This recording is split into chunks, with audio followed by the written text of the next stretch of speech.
大家好，欢迎来到石洋品酒生活。今天蒙特利尔的天气特别好，所以我将和我的好朋友 Chester 长崎去船上坐一会儿，然后我们可以开船出去，喝点小酒，兜兜风。我们一起走吧。Let's go。OK， 我们已经上船上，然后呢，现在就要开船出去。今天的视频跟之前的不太一样，因为今天实际除了我们在船上喝点酒聊天，没有什么真正的主题。但是今天我要给你们分享很多之前拍的一些片段，尤其是在法国，我当时去波尔多的时候，有拍很多素材、很多片段，但是当时呢没有一个非常好的故事线把它连起来。那么今天呢，我就把这些视频放在一起，然后呢，就是每一段其实都有一些我觉得蛮有意思的知识点，给大家分享一下。OK， 那我们就开船出去吧。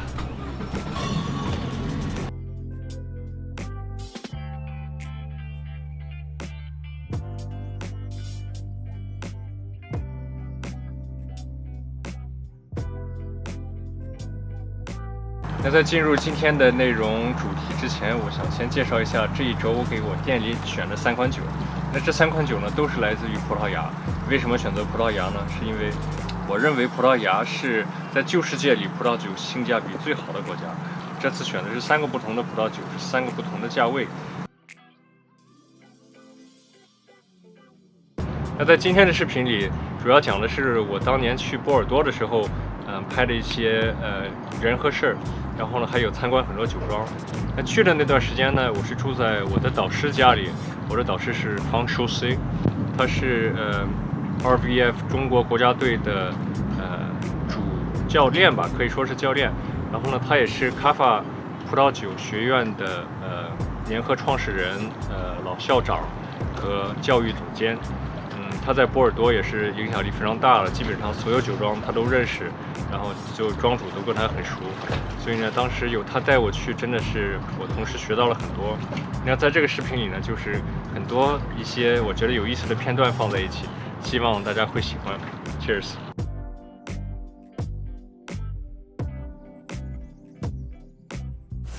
Disposition, c'est-à-dire la plantation traditionnelle ici, c'était simple. On plantait au pas. Donc on faisait 1 mètre en avant, on mettait donc un pied. Comme la pâte à modeler des enfants. Ouais. Et ça, tu le laisses sécher. C'est plein d'eau en fait. Et c'est ça la fameuse argile dite de Pétrus, crasse de fer, etc. Ouais.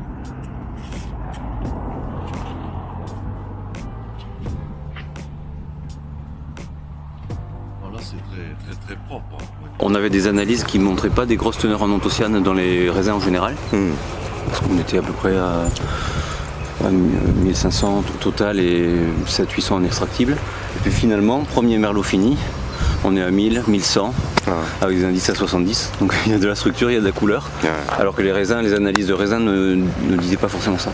C'est des vins très, très onctueux, il y a beaucoup de rondeur. C'est un millésime qui est plus sur la douceur, je pense. Mais il y a de la couleur. Hein. Il n'y a pas beaucoup d'acidité, enfin les acidités. Mais alors on a eu l'impression au ramassage qu'on était entre 3 et 3,2. Et puis le premier en macération, là, ça fait 4,5, donc je ne sais pas d'où ça vient. Peut-être des raisins qui étaient un peu confits, qui ont relâché. Une batterie de chevaux.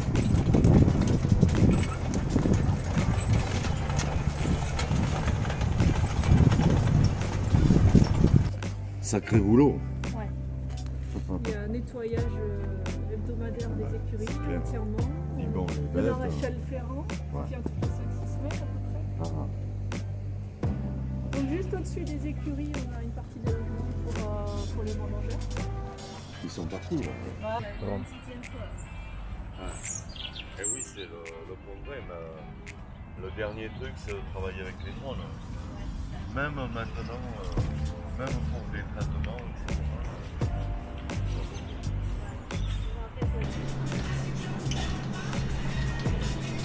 酒可能现在都有点热了，哎呀，今天太热了，好熟了。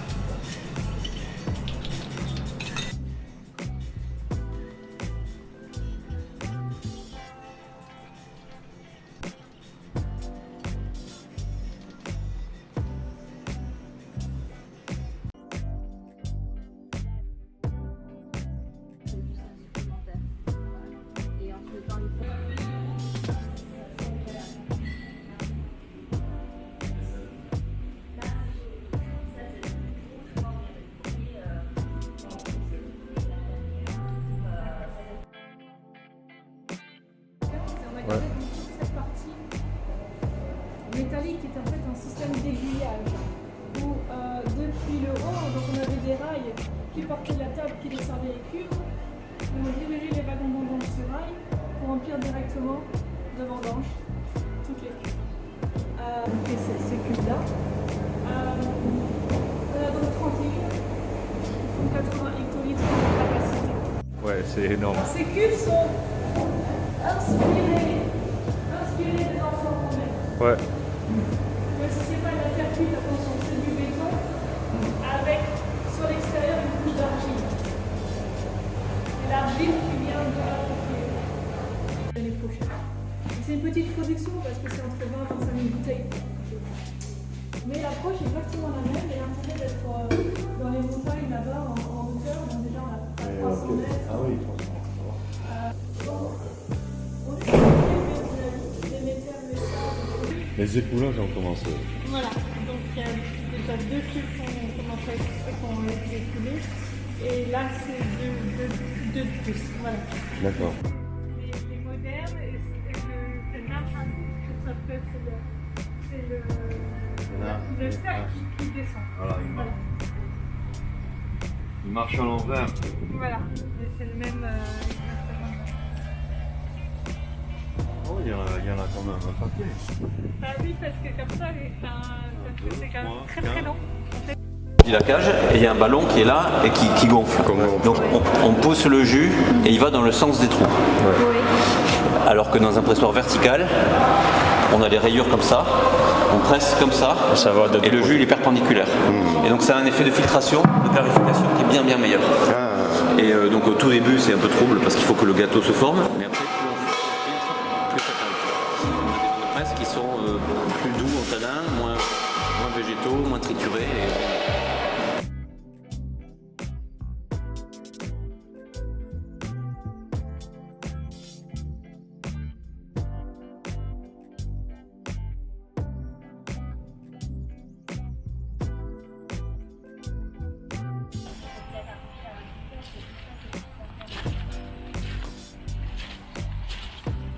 Bon, pour l'instant, ça a l'air d'aller. Il se passe rien. Il y a plein de trucs là. Parce qu'il y a les costumes et il y a les savons.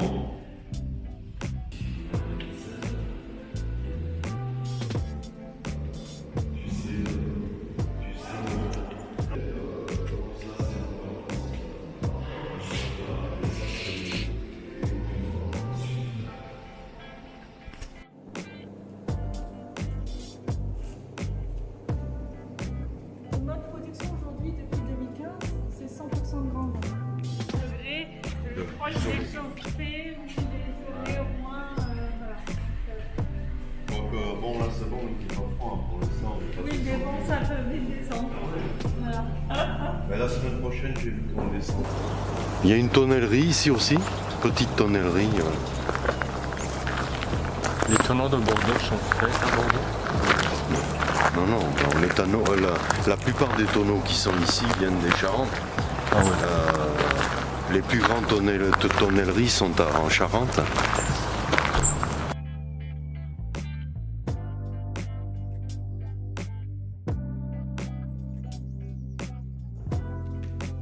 En revanche, là, on a conservé notre vinothèque Il y a du champignon. là-bas au fond. Ouais. Elle a été nettoyée il y a à peu près 5 ans ou ça. Et donc ici, il y a combien de flacons à peu près?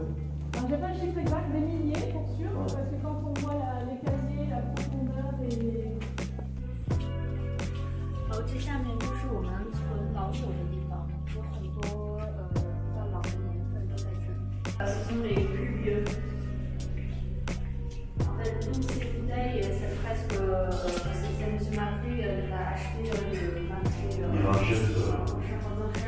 Oui, c'est ça, c'est que les châteaux n'ont plus de stock.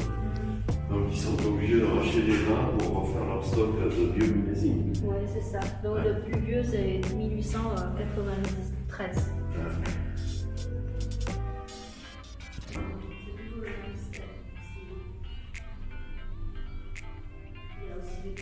Mais il y a des, on voit qu'il y a des vins de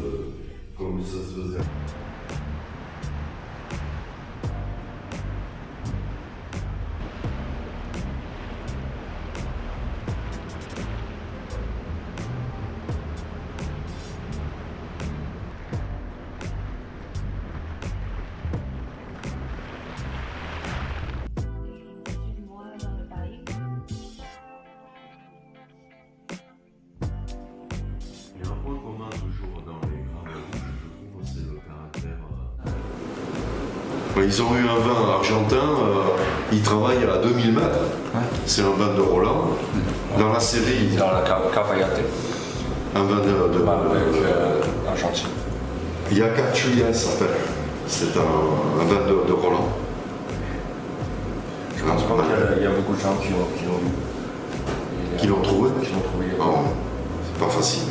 La plupart ont deviné à Moroni, de la Valpolicella, parce que c'était très concentré. On dirait que c'est des fruits secs, très haut au niveau d'alcool, très haut en tanin aussi. C'est un peu juste trop noir pour être à Moroni, mais on n'avait pas d'autres choix. Donc là par contre vous allez voir c'est des terroirs très différents d'ici, c'est vraiment argilo-calcaire sur une roche calcaire. Donc ça donne des vins souvent minéraux, hein. Il y a une belle minéralité, il y a un peu plus de gras quand on a de l'argile bleue, là c'est de l'argile calcaire. Hein. Mais on peut sur ces terroirs de Castillon faire des superbes choses. Et tiens, pour aujourd'hui de boire qui viennent investir, il y a beaucoup de gens qui investissent parce qu'on est persuadé du potentiel de ce terroir-là, qui est toujours un terroir plus tardif qu'à Pomerol et à Saint-Émilion. Et souvent, les gens qui étaient là-bas, sans être péjoratif quand je dis ça, étaient plus des agriculteurs que des viticulteurs, c'est-à-dire qu'eux, c'était de faire du raisin pour du raisin. Et en étant patient, en faisant un travail d'expertise, en disant que c'est à maturité, il faut être patient pour que le raisin arrive à maturité, on arrive à avoir des vins très très bien.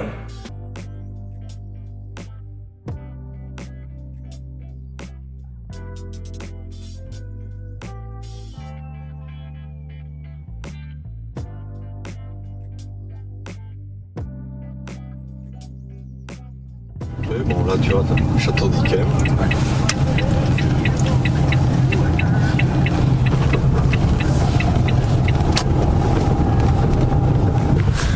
Alors, qu'est-ce qu'on voit ici? Ici, on voit beaucoup de choses. On voit beaucoup de choses. Là, on voit des beaux raisins. Alors là, tu vois, s'ils n'ont pas ramassé, c'est qu'il y a des raisons, c'est que ça n'est pas prêt. Alors on peut se poser la question, pourquoi des grappes comme ça ne sont pas prêtes? Voilà, donc là tu peux engendrer de la pourriture vulgaire. Et au goût tu vas le sentir parce que tu auras de l'aigre que tu n'as pas dans le raisin sec. Voilà, tu vois que c'est ratatiné quoi. Par contre là il peut y avoir des deux, il faut faire attention. Ouais. C'est toujours vendangé par grain et non... Ouais. Ben là c'est travaillé au ciseau. On a un petit ciseau et on fait tomber les graines au fur et à mesure. C'est mignon, hein. Ouais. Il est assez doré. Assez petite baie quand même. La peau assez fine. Cette année, c'est bien parce qu'on a des Pour l'instant, on raisins est bien. qui sont restés. Et le botrytis aidant, on arrive à un stade. On va essayer de trouver quelque chose d'assez représentatif. On va essayer de retrouver. On va arriver à ce stade-là, ouais. On va mettre ça. Donc un stade qu'on dit pourri plein. Donc c'est pourri par le champignon tout simplement. Ouais. Et encore plein de jus, hein. Si on l'écrase un petit peu, on a vite encore la pulpe très juteuse à l'intérieur. Ouais. Donc ça c'est assez intéressant, c'est une belle concentration aromatique parce que le botrytis apporte beaucoup d'arômes par son action enzymatique à l'intérieur de la baie de raisin. Ouais. Par contre, il y a encore un petit peu trop de jus, on va le vendanger, ça évidemment, ça nous permettra de faire un peu de quantité, un peu de jus. Mais on peut aller encore un petit peu plus loin. Si on laisse le soleil et le vent évaporer, déshydrater la baie de raisin, on va vraiment commencer à tomber sur ces baies assez fripées là. Ouais. Commence à devenir très intéressante. Un peu moins gorgée de jus, mais le sucre est beaucoup plus concentré dans quelques gouttes de jus en fait. Et donc ça c'est ce qu'on appelle le stade pourri confit, pourri rôti. Ouais, raisin sec quoi.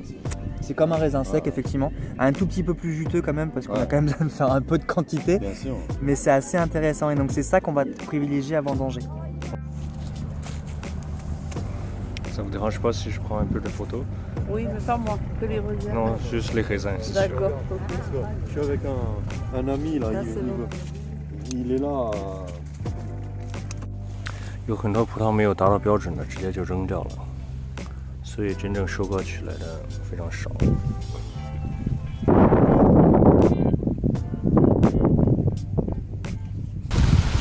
试一下健康的葡萄。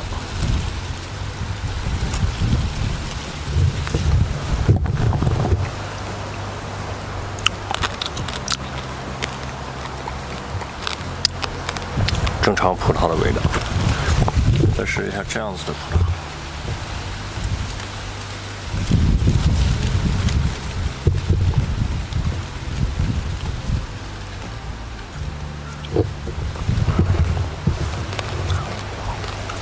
Oh, c'est vraiment du raisin. Du raisin sec. 再找一个真正的干的。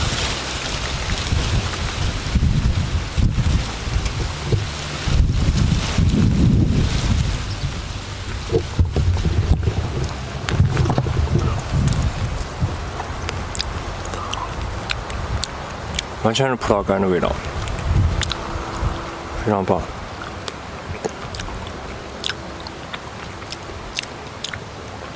好甜，好甜。OK， 今天的食阳品酒生活就到这里，感谢大家收看。如果喜欢这个视频的话，请记得点赞或者发给更多朋友看。如果你有任何问题或者建议，请在下面给我留言或者打在弹幕上，我每一条都会看。如果你对品酒和精品生活感兴趣，请记得关注我，因为我会定期发精彩的内容等待大家。那今天的内容就到这里，我们下期再见。Cheers。Cheers。